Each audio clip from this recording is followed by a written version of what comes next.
মান খাফা মাকামা রাব্বিহি ওয়া নাহান নাফসা আনিল হাওয়া ওয়া ইন্নাল জান্নাতা হিয়াল মাওয়া।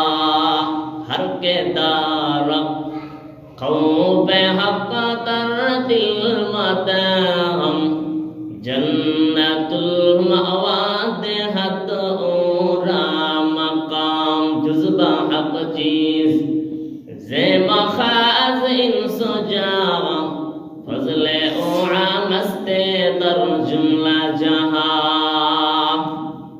দুনিয়ার জমিনে যারা রবের মোলা ভয় করে চলবে, নফসকে গুনাহ থেকে বেঁচে রাখবে, আল্লাহ বলেন তার জন্যই বিনা হিসেবে জান্নাতুল মাওয়া।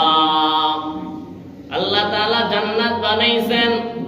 এই দুনিয়াতে 18,000 মাখলুক